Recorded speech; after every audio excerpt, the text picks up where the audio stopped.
Good morning everyone, welcome back to GK today. I hope आप सब बिल्कुल ठीक होंगे और आज हम डिस्कस करेंगे 7 मार्च के सबसे मोस्ट इंपॉर्टेंट करंट अफेयर्स। चलिए अपना सेशन हम स्टार्ट करते हैं। पहला क्वेश्चन है, recently which state government has decided to establish a state water information centre. कौन से स्टेट गवर्नमेंट है जिसने डिसाइड किया है कि वो एस्टैब्लिश करेंगे एक स्टेट वाटर इंफॉर्मेशन सेंटर। यहाँ पे आंसर है B option, Orissa. Orissa government plan कर रही है कि वो स्टैब्लिश करे एक स्टेट वाटर इंफॉर्मेशन सेंटर। किस पर्पस के लिए? ताकि जो वाटर रिसोर्स डेटा है उसको कोऑर्डिनेट, स्टोर और डिसेमिनेट किया जा सके। ठीक है, और इसको ऑपरेट किया जाएगा under the water resources department. Basic aim क्या है कि एक कॉम्प्रिहेंसिव रिपोजिटरी तैयार की जा सके हाइड्रोमेट्रोलॉजिकल डेटा की फॉर उड़ीसा स्टेट, और सेंटर में बहुत सारे एक्सपर्ट्स दिए जाएंगे सेंटर के द्वारा in water resources management and data handling. इसके अलावा जो अप्रूवल है फॉर कॉन्ट्रैक्चुअल सुपरवाइजर्स वो सर्विस डिलीवरी को इनहैंस करेगा in the internal child development services in the state of Orissa. Right, तो यहाँ पे याद रखिएगा कि उड़ीसा एस्टैब्लिश करने वाला है एक स्टेट वाटर इंफॉर्मेशन सेंटर। ठीक है, यहाँ पे डी ऑप्शन है झारखंड। झारखंड भी किसी वजह से न्यूज में है आजकल। क्या रीजन है? क्योंकि प्राइम मिनिस्टर नरेंद्र मोदी ने डेडिकेट किया है HURL सिंदरी फर्टिलाइजर प्लांट को, जो कि झारखंड में है, इसको नेशन को डेडिकेट कर दिया है। ठीक है, यहाँ पे क्यों किया है? क्योंकि इंडिया की यूरिया डिमांड बहुत हाई है। एक्चुअली पूरे इंडिया में 360 लाख मेट्रिक टन यूरिया चाहिए होता है एनुअल बेसिस पे, लेकिन 2014 में ये वैल्यू सिर्फ 225 लाख मेट्रिक टन तक पहुंच पाई थी, और गवर्नमेंट के एफर्ट के बाद फाइनली लास्ट डेकेड में हम इसको 310 लाख मेट्रिक टन तक पहुंचा चुके हैं। ठीक है, तो प्राइम मिनिस्टर नरेंद्र मोदी ने अपने प्लान्स को रिवील किया है कि किस तरह से वो और भी प्लांट्स रिवाइव करने वाले हैं बाय द एंड ऑफ 2025, जिससे कि अफोर्डेबल फर्टिलाइजर्स एंश्योर किया जा सके फॉर द फार्मर्स, और इसी के साथ एम्प्लॉयमेंट अपॉर्चुनिटीज भी जनरेट हो सकेंगी फॉर द लोकल यूथ। ठीक है, तो यहाँ पे आपसे ये पूछा जा सकता है कि सिंदरी फर्टिलाइजर प्लांट जो आजकल चर्चे में है ये किस स्टेट में लाई करता है? तो answer is Jharkhand. Okay, next है, recently which state became the first state to issue 5 crore Ayushman cards under Ayushman Bharat Pradhan Mantri Jan Arogya Yojana. कौन सा स्टेट है जो पहला स्टेट बन चुका है पूरे इंडिया का जिसने की जारी किए हैं 5 करोड़ आयुष्मान कार्ड्स अंडर आयुष्मान भारत प्रधानमंत्री जन आरोग्य योजना? यहाँ पे आंसर है C option, that is Uttar Pradesh. Uttar Pradesh ने हाल ही में इस माइलस्टोन को अचीव कर लिया है जहां पे इन्होंने 5 करोड़ आयुष्मान कार्ड्स को इशू किया है। इसी के साथ ये पहला स्टेट हो चुका है कंट्री का जिसने की इतने सारे आयुष्मान कार्ड्स को जारी कर दिया है। फाइन, तो इसके अंडर में 74 लाख से भी ज्यादा इंडिविजुअल्स ने बेनिफिट किया है इन अक्रॉस 3716 हॉस्पिटल्स, और इंप्रेसिव 92.48% केसेस को अब तक सेटल किया गया है इस स्टेट में, और जाहिर सी बात है ये बहुत बड़ी सक्सेस रही है इस स्कीम के लिए। फाइन, तो उत्तर प्रदेश पहला स्टेट बन चुका है पूरे नेशन का जिसने की जारी किए हैं 5 crore Ayushman cards under this योजना। नेक्स्ट है, Amrabad tiger reserve recently seen in the news is located in which Indian state. मैंने आपको पहले भी बताया है कि अगर कोई टाइगर रिजर्व, कोई भी रिवर, कोई भी लेक, कोई भी टेम्पल न्यूज में आता है तो उसकी लोकेशन आपके लिए इंपॉर्टेंट हो जाती है। तो अमराबाद टाइगर रिजर्व क्योंकि न्यूज में था, इसकी लोकेशन क्या है? आंसर है तेलंगाना। किस वजह से न्यूज में आया था? क्योंकि यहाँ पे ऐसा पाया गया कि जो लेपर्ड की पॉपुलेशन है वो इंक्रीज हुई है, और ये हमें कहां से पता चला?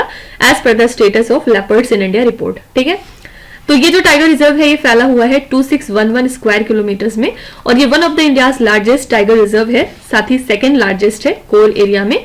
ओरिजिनली अगर हम बात करें तो ये पार्ट था नागार्जुना सागर श्री साइलम टाइगर रिजर्व का, और अमराबाद टाइगर रिजर्व बाद में इमर्ज हुआ था पोस्ट स्टेट बाइफर्केशन में। ठीक है, तो ये सिचुएटेड है नगर कुरनूल और नालगोंडा डिस्ट्रिक्ट में, और ये इनकम्पास करता है अपने अंदर नल्लामाला फॉरेस्ट और कुछ वाइटल वाटर रिसोर्सेज को, जैसे कि Srisailam dam and Nagarjuna Sagar dam, जिसको कि फीड करती है कृष्णा रिवर। ठीक है, तो बस आपको इसकी लोकेशन याद रखना है कि अमराबाद टाइगर रिजर्व कहां पे है। Your answer would be Telangana.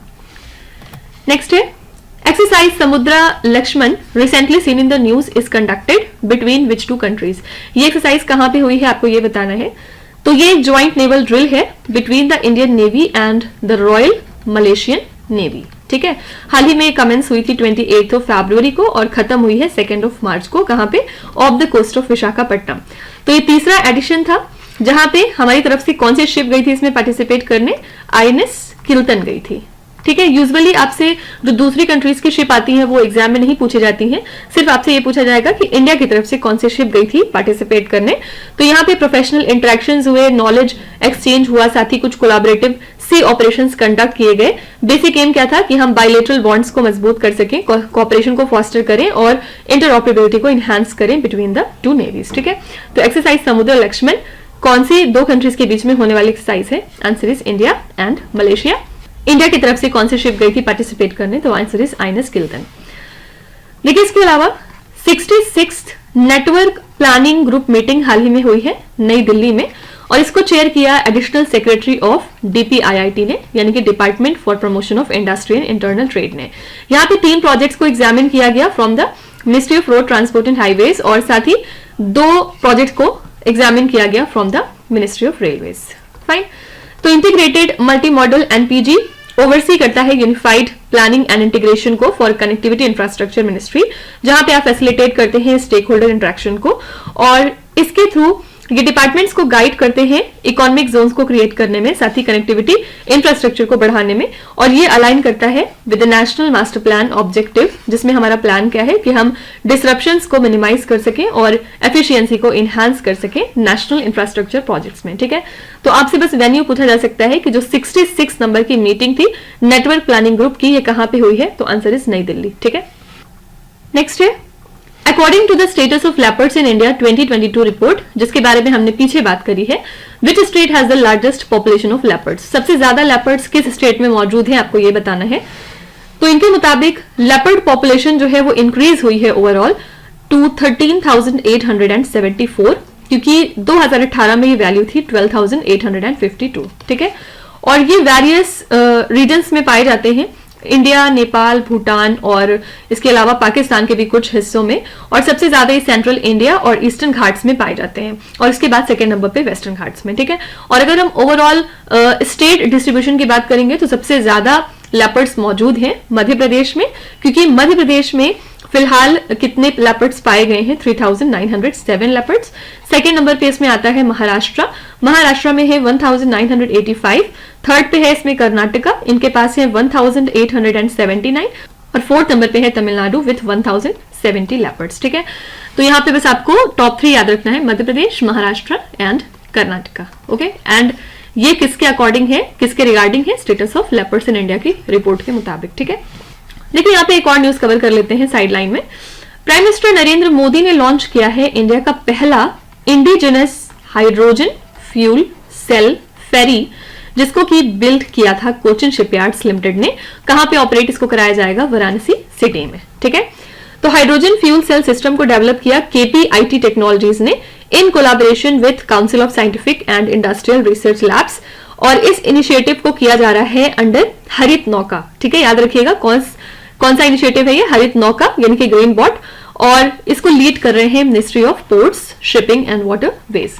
Basic aim क्या है कि हम ग्रीन ट्रांजिशन कर सकें इनलैंड वेसल्स का, और गाइडलाइंस अनवील की गई थी जनवरी 2024 में, अगर आपको याद हो तो, जिसमें कि ये मैंडेटरी किया गया था स्टेट्स के ऊपर कि उन्हें ग्रीन फ्यूल्स को यूज करना है for 50% of inland waterways passenger fleets by the end of 2034, और इसको 100% तक पहुंचाना है by the end of 2045 to combat the greenhouse gas emission, ठीक है।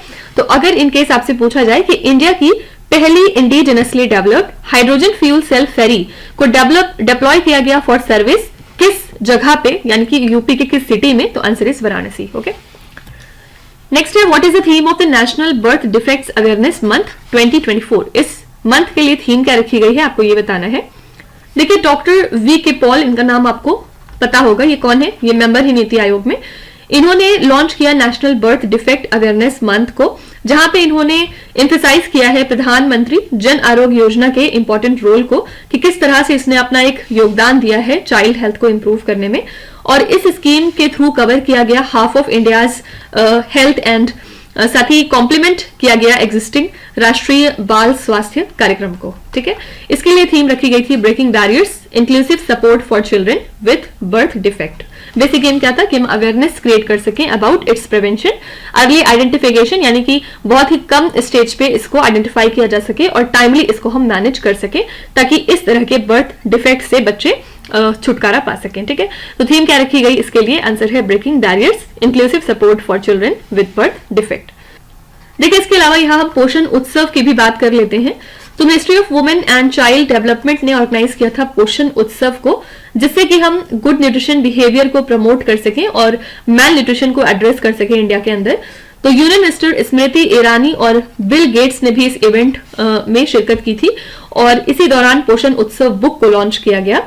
और ये इनिशिएटिव किस लिए लॉन्च किया गया था?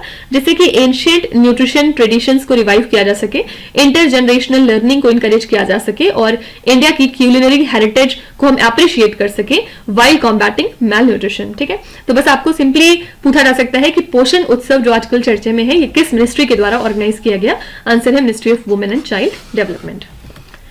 Which state government recently announced a fully funded universal life insurance scheme? कौन सी स्टेट गवर्नमेंट है जिसने अनाउंस किया है fully 100% funded universal life insurance scheme को? आंसर है यहाँ पे ए ऑप्शन नागालैंड। नागालैंड की सरकार ने इंट्रोड्यूस कराया है fully funded universal life insurance scheme. Basic aim इसका है कि आप फाइनेंशियल हार्डशिप्स को एलिविएट कर सकें बिकॉज ऑफ अनटाइमली डेथ। तो ये इनिशिएटिव गारंटी करता है फाइनेंशियल सिक्योरिटी को, जिसमें आपको डिफरेंट कवरेज दिया जाएगा for both bread winners and the family members. तो ये स्कीम काम करती है इन conjunction with the chief ministers health insurance scheme, जिसमें आपको कॉम्प्रिहेंसिव प्रोटेक्शन और सपोर्ट दिया जाएगा। ठीक है, तो नागालैंड की सरकार ने अनाउंस किया है fully funded universal life insurance scheme. Next है INS Jatayu, which has recently been in the news, is the Indian naval base located in which region? INS Jatayu जो आजकल चर्चे में है ये एक इंडियन नेवल बेस है, किस रीजन में लोकेटेड है आपको ये बताना है। एक्चुअली इंडियन नेवी कमीशन कर रही है अपना नेवल डिटैचमेंट मिनिकॉय को एज INS Jatayu और इसी के साथ ही हमारा सेकेंड नेवल बेस रहेगा लक्षद्वीप में। पहला कौन सा है हमारा? INS द्वीप रक्षक। ठीक है, तो ये इनहांस करता है नेवी की प्रेजेंस को इन द लक्षद्वीप आइलैंड और इसी के साथ ऑपरेशनल रीच हमारी एक्सटेंड होती है और सर्विलांस इस तक पहुंचता है। तो जो सदर्न मोस्ट लक्षद्वीप आइलैंड है मिनिकॉय, इसमें एक स्ट्रैटेजिक इंपॉर्टेंस हम होल्ड करते हैं for sea lines of communication. और INS Jatayu की बात करें तो ये सिग्निफिकेंटली बूस्ट करेगा इंडियन नेवी की ऑपरेशनल कैपेबिलिटीज को इन दिस रीजन, जिसके साथ ये हेल्प करेगा एंटी पायरेसी और एंटी नार्कोटिक्स ऑपरेशंस में in the western Arabian sea और हमारी कनेक्टिविटी मजबूत होगी विद द मेनलैंड। ठीक है, तो INS Jatayu ये एक इंडियन नेवल बेस है लक्षद्वीप आइलैंड्स में और पहला यहाँ पे कौन सा था? INS द्वीप रक्षक। ठीक है, अच्छा यहाँ पे एक और आइलैंड आजकल न्यूज में है, नैना तीवू आइलैंड। ये भी आजकल बहुत ज्यादा न्यूज में है। अगर आपसे पूछा जाए कि ये कौन से स्ट्रेट में लाई करता है तो याद रखिएगा पाक स्ट्रेट में। ठीक है, आपके ऑप्शंस बहुत सारे हो सकते हैं, बाली स्ट्रेट, मलक्का स्ट्रेट, बास स्ट्रेट, पाक स्ट्रेट, लेकिन आंसर है पाक स्ट्रेट। किस वजह से न्यूज में है थोड़ी सी बात कर लेते हैं। Actually Sri Lanka sustainable energy authority ने हाल ही में पार्टनरशिप करी है एक इंडिया की कंपनी के साथ और जिसके बाद ये मिल के कंस्ट्रक्ट करेंगे हाइब्रिड रिन्यूएबल एनर्जी सिस्टम को on different islands near the Jaffna peninsula. ठीक है, इसी वजह से न्यूज में था। तो बस आपको ये याद रखना है कि नैना तीवू आइलैंड कहां पे लाई करता है, किस स्ट्रेट पे? आंसर इज पाक straight. Which state government launched the project ODISERV to prepare the young graduates for employment opportunities in the financial sector? इसमें से कौन सी स्टेट गवर्नमेंट है जिसने लॉन्च किया है प्रोजेक्ट ODISERV को, जिसके बाद ये यंग ग्रेजुएट्स को प्रिपेयर कर रहे हैं for employment opportunities in the financial sector? यहाँ पे नाम से ही पता चल रहा है OD means Odisha, A option. ठीक है, तो यूनियन मिनिस्टर धर्मेंद्र प्रधान ने इनॉग्रेट किया इस प्रोजेक्ट को संबलपुर ओडिशा के अंदर और ये ज्वाइंट इनिशिएटिव है by NSDC and Bajaj Finserv, जिसमें कि आप इक्विप करेंगे यंग ग्रेजुएट्स को for the financial services sector.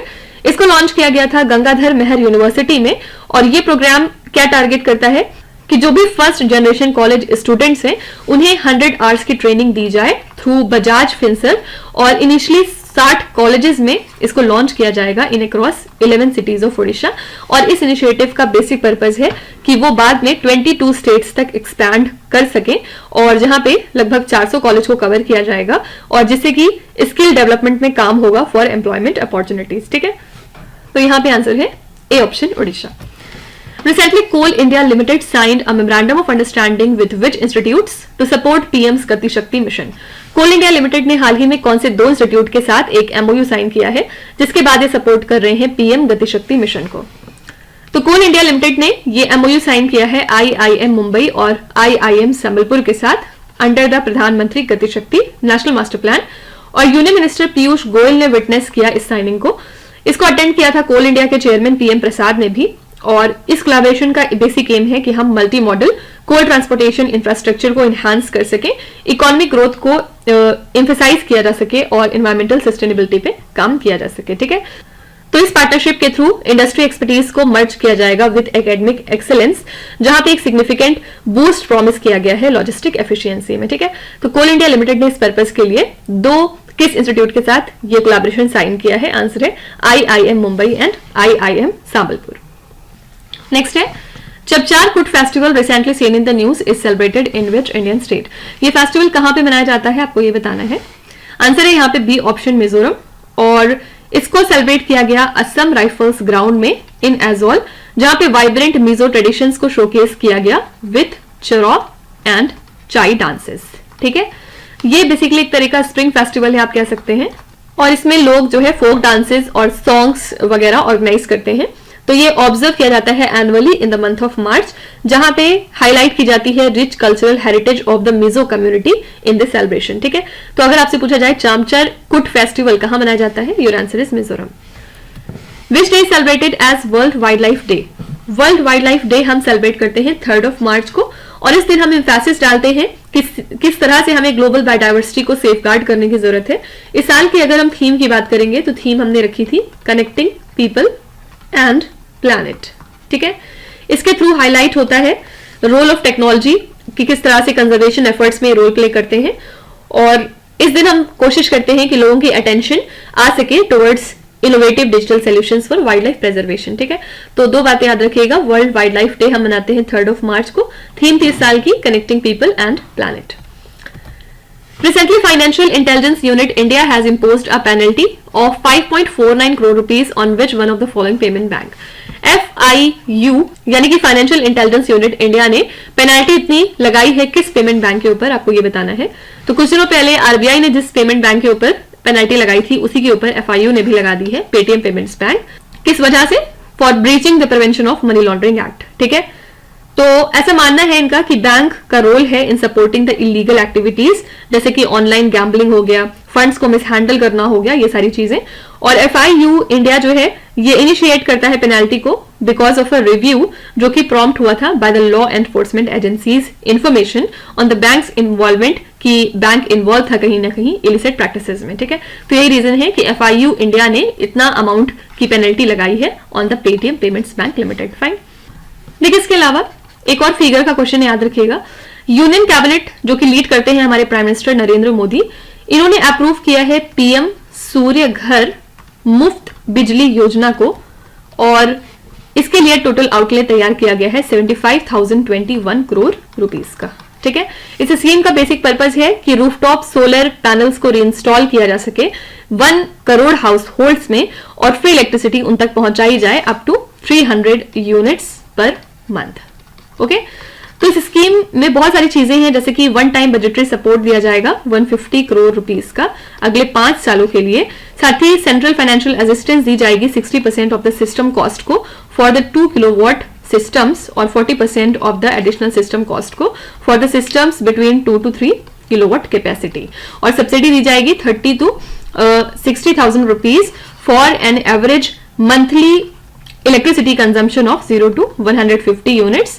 अगर ये 150 to 300 यूनिट्स के बीच में है तो इसकी कॉस्ट पड़ेगी 60 से लेके 78,000 रुपीज, और अगर ये 300 यूनिट्स के बियॉन्ड है तो फिर 78,000 से ऊपर ये अमाउंट चला जाएगा। ठीक है, तो अगर आपसे पूछा जाए कि हाल ही में कितनी फंडिंग गवर्नमेंट ने अप्रूव की है for the installation of solar plants under the PM सूर्य घर मुफ्त बिजली योजना, तो आंसर हो जाएगा 75,021 रुपीज। ठीक है, नेक्स्ट क्वेश्चन है, Yars missile recently seen in the news is an intercontinental ballistic missile developed by which country? Yars missile किस कंट्री ने डेवलप की है, आपको ये बताना है।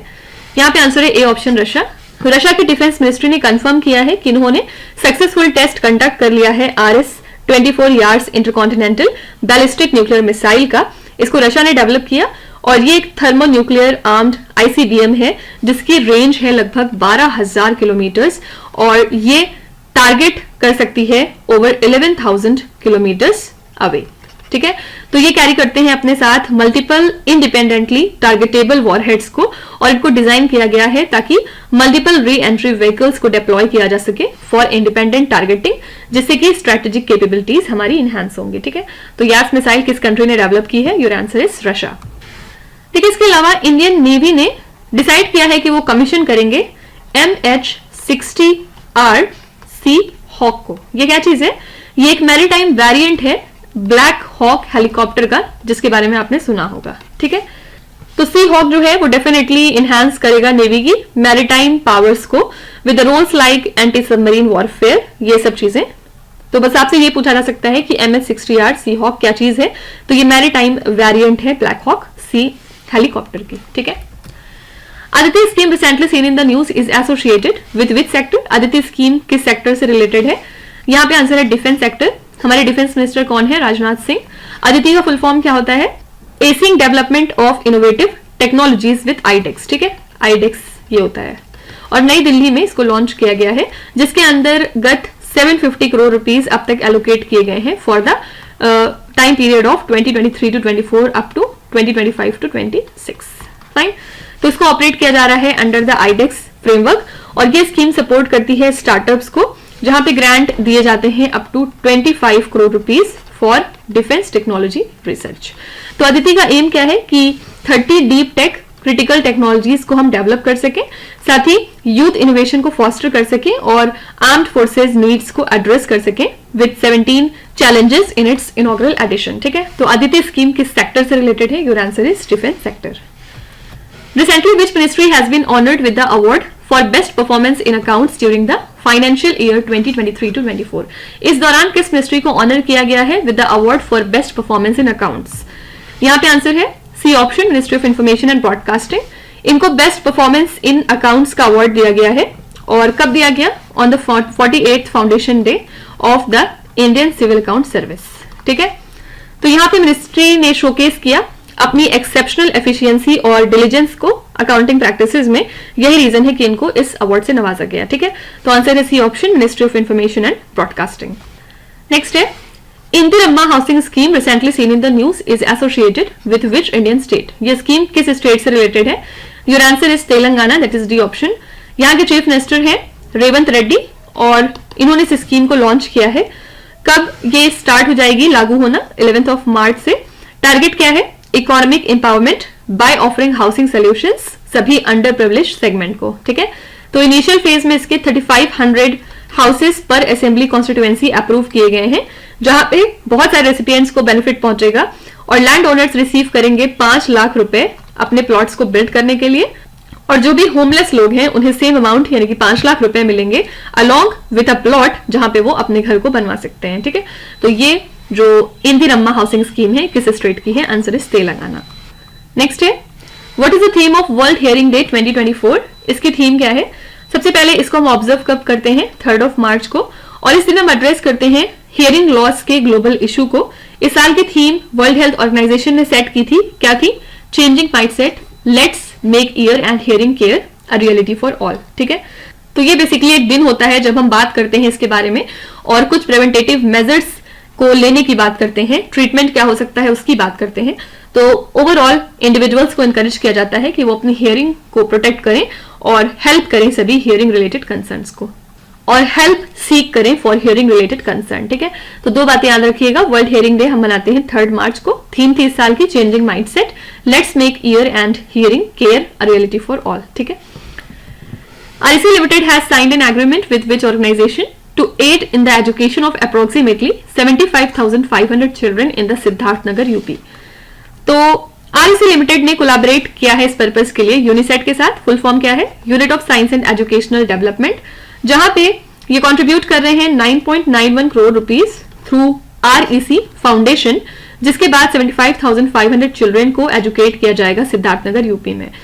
तो आरईसी लिमिटेड की बात करें तो ये एक महारत्ना पब्लिक सेक्टर अंडरटेकिंग है under the ministry of power, और इसका एम है कि वो स्टूडेंट्स को एम्पावर कर सके मॉडर्न एजुकेशनल टूल्स के साथ, और यूनिसेट इंप्लीमेंट करेगा सोलर ऑपरेटेड स्मार्ट क्लासेस और जॉयफुल लर्निंग लैब्स को सभी गवर्नमेंट स्कूल में, जिससे कि इनोवेटिव लर्निंग फॉस्टर हो सके। ठीक है, इसके अलावा आरईसी फाउंडेशन ने हाल ही में एलोकेट किए हैं 15 करोड़ रुपए, जिससे कि 12,500 बच्चों को सपोर्ट किया जा सके जो कि एक्स सर्विसमैन के बच्चे हैं through the armed forces flag day fund. ठीक है, तो यहाँ पे आंसर है UNISED, unit of science and educational development. एक और क्वेश्चन यहाँ पे रह जाता है, बेसिकली लोकेशन है जो आपको याद रखनी है, क्योंकि ओखला बर्ड सैंक्चुरी आजकल न्यूज में आया था, इसकी लोकेशन याद रखिएगा यूपी में। ठीक है, तो इसी के साथ हमने आज के सभी इंपॉर्टेंट करंट अफेयर्स को कवर कर लिया।